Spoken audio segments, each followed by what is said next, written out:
I'm Eric Townsend in the MacroVoices studios. The purpose of this video is to introduce the MacroVoices brand to prospective advertisers so that you can evaluate whether sponsoring MacroVoices is the right choice for your company. I'll briefly cover my own personal background, the history of the MacroVoices podcast and its audience of sophisticated investors, a description of the new content that we're launching to expand the brand, and a description of the sponsorship packages on offer. And finally, I'll describe our formative plans to expand to video and live events. All that background information will take a few minutes, so if you prefer to fast forward to the part about the specific sponsorship packages on offer, the timestamp was on the screen at the beginning of the video. I'll start with my personal background. I was a software entrepreneur in my first career. I sold my software company in 1998 and tried to retire in my early 30s. After living aboard a large yacht for several years, I eventually flunked retirement and reinvented myself, first as a full-time private investor, and then I went on to run a small macro strategy hedge fund for about 5 years.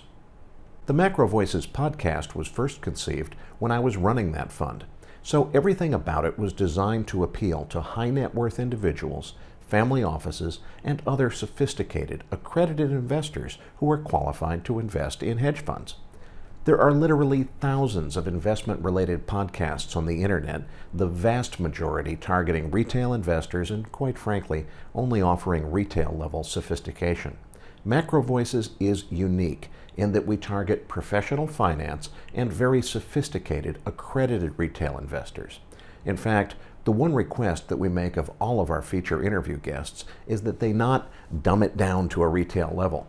Instead, we ask them to kick it up a notch and challenge our listeners with sophisticated, advanced content that they can't find anywhere else. And that strategy has worked extremely well. About 10,000 of our regular listeners have identified themselves to us as accredited investors per the SEC definition of that term, when they registered to receive our weekly email blasts.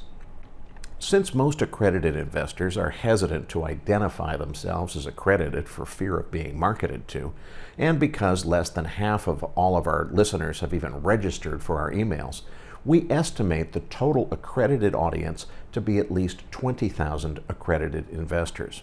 So, without a doubt, the MacroVoices brand primarily attracts sophisticated high net worth individuals and family offices, and that creates a terrific marketing opportunity for sponsors whose products and services are well suited to our audience of accredited private investors and buy-side institutional investors. And the figures I just cited were just for accredited investors.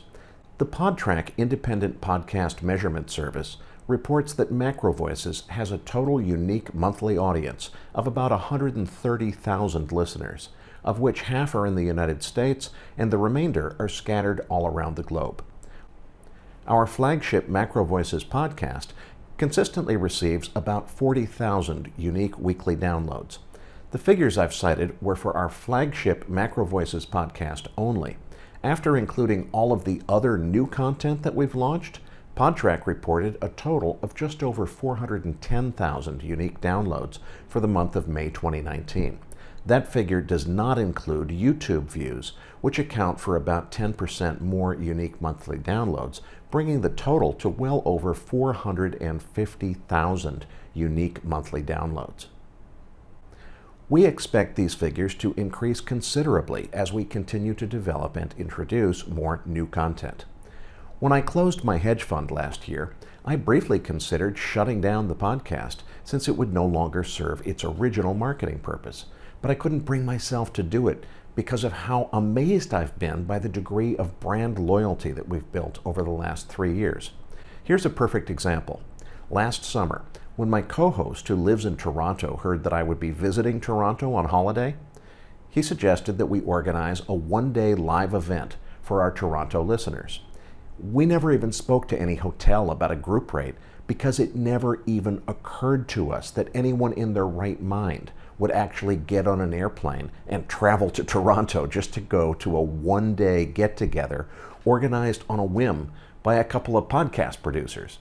But to our own utter astonishment, more than 75 people flew in from more than 20 different countries around the globe. And when we organized another similar event 6 months later in Vancouver, more than 100 people flew in from as far away as Sydney, Australia, and Cape Town, South Africa, just to attend a one-day event organized by their favorite financial podcast. So our brand loyalty is off the charts. So rather than shut down the podcast, I now intend to expand the brand and make a serious business out of it. I've become convinced that a profound business opportunity exists in on-demand financial media. Let's face it, CNBC and Bloomberg are brick-and-mortar behemoths who are so completely stuck in their broadcast model mentality that they've barely even begun to wake up to the clear trend towards on-demand rather than broadcast-structured content. And frankly, the quality of most of their content is mediocre at best. On-demand delivery is profoundly more suitable to financial journalism than the broadcast model. For the moment, all indications are that both CNBC and Bloomberg are so completely out of touch that they'll be left behind and will only start to recognize their own irrelevance in an on-demand world after it's too late and they've given up their market share to new entrants who are paying closer attention to larger scale trends in both media and technology. And I intend to be one of those new entrants who will completely reshape financial journalism over the course of the next decade. My existing MacroVoices podcast is just the beginning. The key differentiating feature in everything we do is that we're focused on sophisticated investors. We differentiate by being the only podcast on the internet that offers consistently advanced content that our audience can't find anywhere else. Most retail investors would find our content too complicated and advanced to even understand, and we're intentionally not pursuing the already overserved retail podcast market. Instead, we are the one podcast that professional hedge fund managers actually listen to themselves because the interviews are conducted on their intellectual level. And by the way, we have quite a few of them listening. The flagship product is the weekly MacroVoices podcast, which is released every Thursday evening. MacroVoices begins with a 15-minute market wrap in which we touch on 5 key macro markets each week: S&P 500, US dollar, crude oil, gold, and bond yields. Next comes the 45-minute feature interview, which is the main attraction for most listeners. Finally, our post-game segment is where my co-host Patrick Ceresna and I compare notes on the feature interview, and we occasionally bring in a second guest for the post-game segment or cover a specific topic that's been requested by our listeners. MacroVoices has developed a cult-like following of sophisticated, mostly high-net-worth investors who tell us they can't find anything quite like MacroVoices anywhere else. Starting in May 2019, we've begun launching new content to expand the MacroVoices brand. The first new offering is MacroVoices Energy Week, a new hour-long weekly podcast all about crude oil and energy markets. The format is a little different from the flagship MacroVoices podcast. I host Energy Week along with a panel of industry veterans. The panelists are drawn from a rotating pool, delivering a variety of expert views to our listeners each week. The show is produced and released on Wednesdays so that it can include the latest EIA production and inventory statistics, which are released on Wednesday mornings. Energy Week is focused on the much narrower market of traders and investors who are active specifically in the energy sector. But the show's first few episodes quickly pulled in more than 20,000 weekly downloads, or about half as many as our flagship MacroVoices podcast. I expect it to grow as the word gets out that a new podcast exists specifically for sophisticated energy traders interested in more advanced topics pertaining to energy markets. A brand new show called Inside the Investment Committee had yet to air its pilot episode when this video was recorded in late May 2019. The concept is to bring the listener into a conversation between a professional hedge fund manager and his institutional advisors and consultants. The whole idea is to expose the listener to the process which professionals use to source and vet macro trading strategies. Each show will feature one panelist pitching a trade or idea or theme to the other panelists who will respond critically and challenge the thinking of the panelist proposing it. And there's even more full-length content still on the drawing board. But perhaps the most exciting thing we did in May was to launch a new short-form podcast format called MacroVoices All-Stars.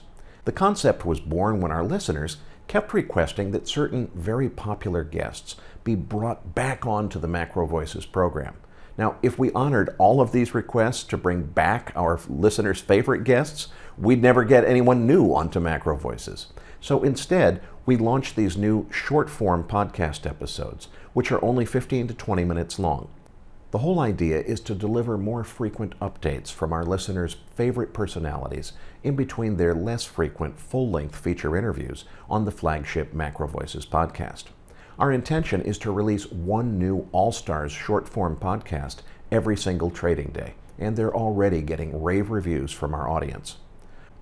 Our MacroVoices All-Stars roster currently includes former U.S. presidential advisor and best-selling author Dr. Pippa Malmgren, author and Professor Steve Keen, GavCal co-founder Louis Vincent Gav, Macrointelligence 2 founder Julian Brigden, JDI Research founder Juliette DeClercq, Forest for the Trees founder Luke Groman, Santiago Capital founder Brent Johnson, author and former Dallas Fed insider Danielle DiMartino Booth, East West Investments founder Kevin Muir, and Alhambra Investments CIO Jeffrey Snyder.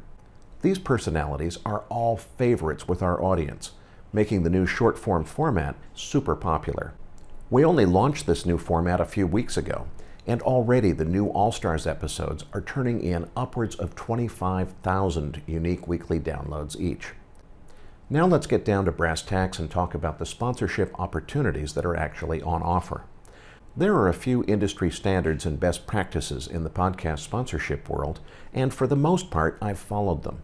But I'm passionately committed to maintaining the quality of our content, so I'm focused very strongly on accepting only tasteful advertising from sponsors our audience might actually benefit from learning about.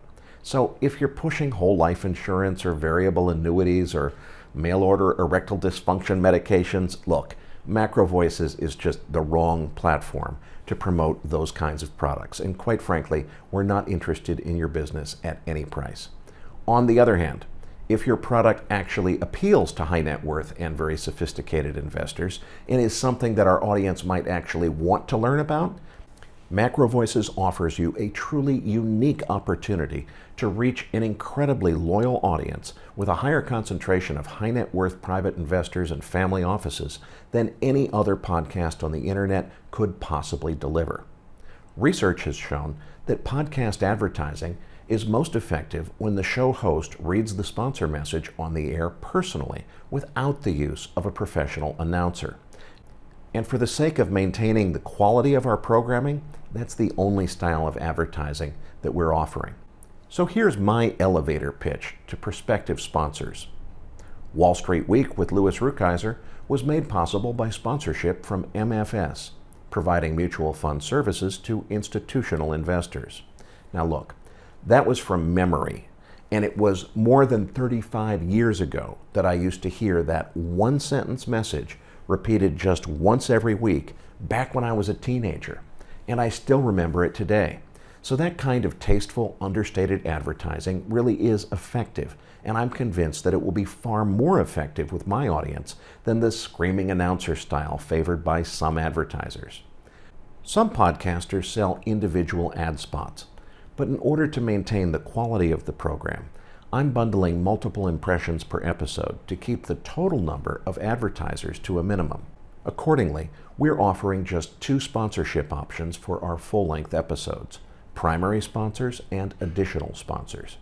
Primary sponsors receive 3 impressions per episode, while additional sponsors only get 2.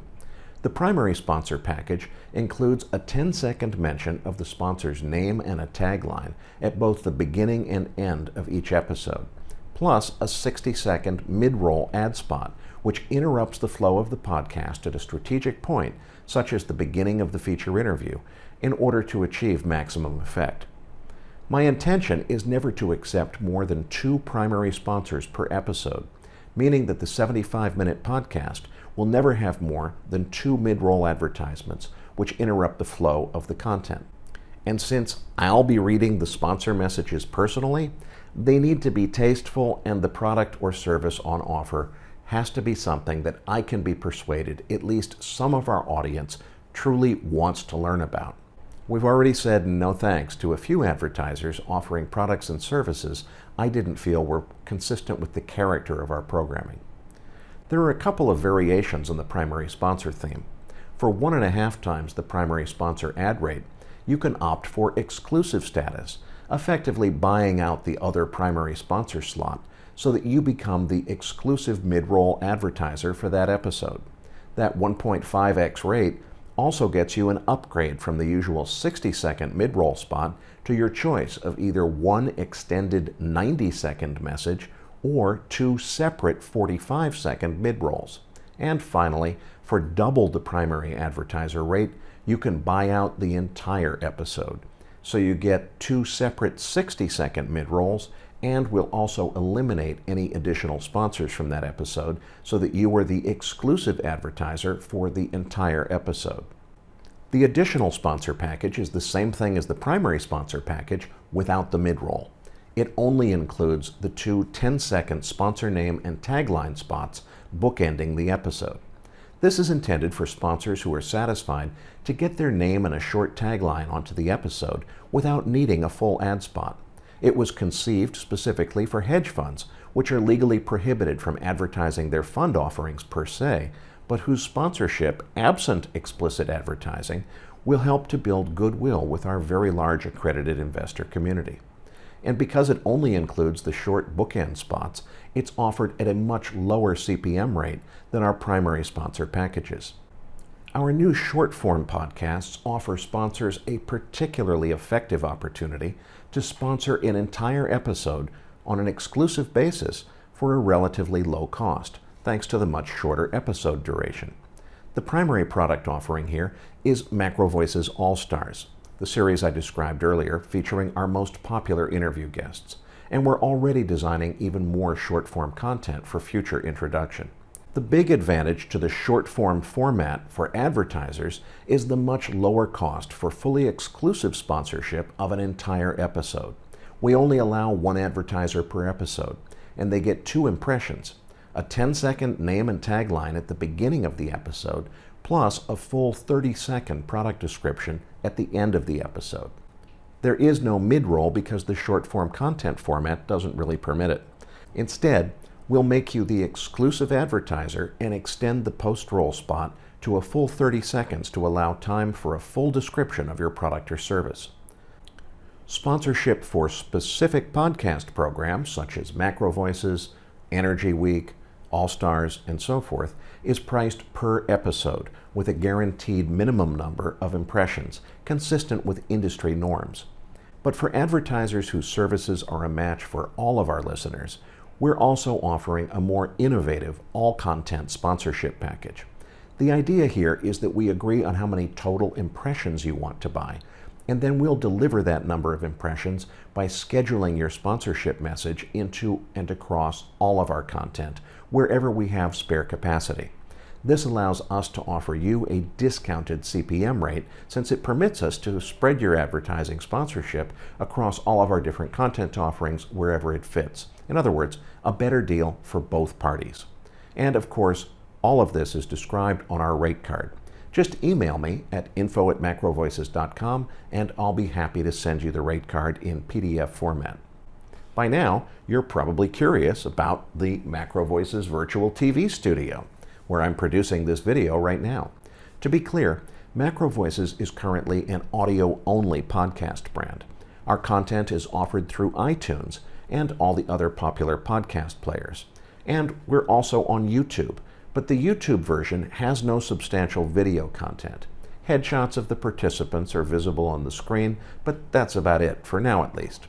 Having this virtual studio opens the door to true video content, where graphs and charts being discussed in the program could appear either on a virtual monitor, such as this one over my shoulder, or it could be displayed in full screen view wherever appropriate.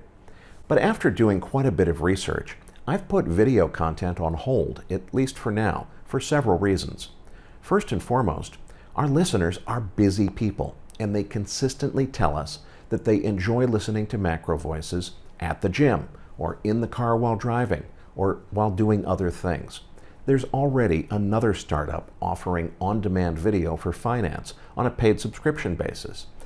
They spent a fortune producing full studio-quality video interviews with many of the same personalities that we interview on MacroVoices.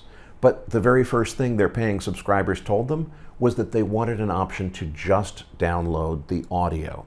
The message was clear.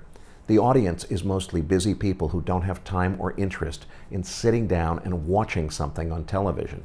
They want to listen on the go, and they would actually prefer the podcast format over studio quality television. Now, it's certainly possible to design programming that could be received either as audio or full video. And there are already some existing podcast networks that are doing exactly that. But the CEO of one such network told me that 70% of their actual downloads are audio only, meaning that less than 30% of the audience even bothers to look at the video. Now, on some level, satisfying both audiences certainly has appeal, but the cost of video production is literally several times higher than that of audio production. So based on my initial assessment, we're probably going to start exploring video for content that is particularly conducive to displaying graphics on the screen or which has a long shelf life. But the main product will continue to be the audio-only podcast, which is already a proven winner. Now, to be clear, in any business, the customer is ultimately in charge. And in the case of financial journalism monetized through sponsorship, you, the sponsors, are my customers. So if you tell me you want to sponsor video instead of audio, okay, I'll produce video. We already have the technical ability to do so, as evidenced by this video that you're watching right now. But let me be clear, the cost of producing video is several times higher than that of audio, and sponsorship rates would accordingly need to be higher as well. Frankly, I question whether it's even worth it, but if you think otherwise, I'm certainly open to discussion. Before closing, I'd like to return for just a moment to those live events that I told you about at the beginning of this video. As I described, we've only produced a couple of them so far, and they were a terrific hit with our listeners, who flew in from all over the world just to attend them. We're considering producing multi-day events, and there's an opportunity to discuss sponsorship there too. To be clear, we're definitely not interested in organizing these so-called pay-to-play conferences where the speakers purchase the opportunity to be speakers. That's exactly what our audience loves us for never doing. But there's plenty of room to discuss how sponsors might benefit from access to an audience at future MacroVoices live events featuring speakers we know our listeners actually want to see take the stage. Thanks so much for your time and attention today. If you think our audience of high net worth and accredited investors might actually enjoy learning about your product or service, I'd love to hear from you. But please, understand that we're committed to maintaining the quality of our programming and reserve the right to decline sponsorship from any advertiser whose product or service we feel isn't suitable for our audience or isn't consistent with the character of our programming. For the formative MacroVoices Podcast Network, I'm Eric Townsend. I look forward to hearing from you soon.